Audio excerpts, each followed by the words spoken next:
ಎಲ್ರಿಗೂ ನಮಸ್ತೆ ಸ್ನೇಹಿತರೆ. ನಾನು ನಿಮ್ಮ ಸತೀಶ್ HR. ಸ್ನೇಹಿತರೆ, ಇವತ್ತು ಡಿಸೆಂಬರ್ 26 ವೀರಬಾಲ ದಿವಸ್. ಈ ದಿನದ ಮಹತ್ವ ಏನು ಅಂತಕ್ಕಂಥ ಅಂಶವನ್ನ ಈಗ ತಿಳ್ಕೊಳ್ತಾ ಹೋಗೋಣ.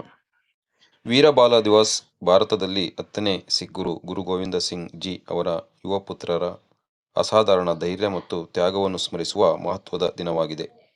ಈ ದಿನವು ಅವರ ಅಚಲ ನಂಬಿಕೆ ಮತ್ತು ಸದಾಚಾರದ ಬದ್ಧತೆಯ ಪ್ರಬಲ ಜ್ಞಾಪನೆಯಾಗಿ ಕಾರ್ಯನಿರ್ವಹಿಸುತ್ತದೆ. ಪೀಳಿಗೆಗೆ ಅವರ ಪರಂಪರೆಯಿಂದ ಸ್ಫೂರ್ತಿ ನೀಡುತ್ತದೆ. ಐತಿಹಾಸಿಕ ಸಂದರ್ಭ: ವೀರಬಾಲ ದಿವಸ್ನ ಬೇರುಗಳು ಸಿಖ್ ಇತಿಹಾಸದ ದುರಂತ ಆದರೆ ವಿರೋಚಿತ ಅಧ್ಯಾಯದಲ್ಲಿದೆ. ಡಿಸೆಂಬರ್ 1704ರಲ್ಲಿ ಆನಂದಪುರ್ ಸಾಹಿಬ್ನಲ್ಲಿ ನಡೆದ ಮುತ್ತಿಗೆಯ ಸಮಯದಲ್ಲಿ ಗುರು ಗೋವಿಂದ ಸಿಂಗ್ ಜಿ ಮತ್ತು ಅವರ ಕುಟುಂಬವು ಮೊಘಲ್ ಸಾಮ್ರಾಜ್ಯದಿಂದ ಅಪಾರ ಕಿರುಕುಳವನ್ನು ಎದುರಿಸಿತು. ಅವ್ಯವಸ್ಥೆಯ ನಡುವೆ ಅವರ ಇಬ್ಬರು ಕಿರಿಯ ಪುತ್ರರಾದ ಸಾಹಿಬ್ ಜಾದಾ ಜೋರಾವರ್ ಸಿಂಗ್ ಮತ್ತು ಸಾಹಿಬ್ ಜಾದಾ ಫತೇಹ್ ಸಿಂಗ್ ಅವರನ್ನು ಸಿಂಧ್ನ ಮೊಘಲ್ ಗವರ್ನರ್ ವಜೀರ್ ಖಾನ್ ಸೆರೆಹಿಡಿದರು.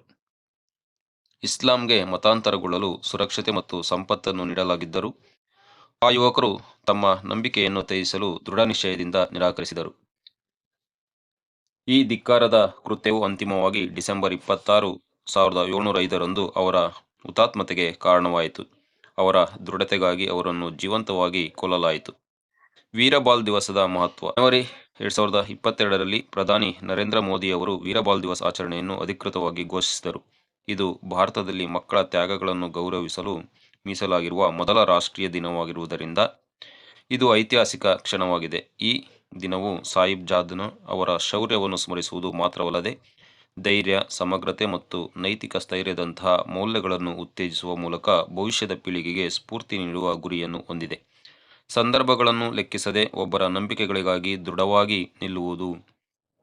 ನಿಲ್ಲುವುದರಲ್ಲಿ ನಿಜವಾದ ಶಕ್ತಿ ಅಡಗಿದೆ ಎಂಬುದನ್ನು ಇದು ನೆನಪಿಸುತ್ತದೆ.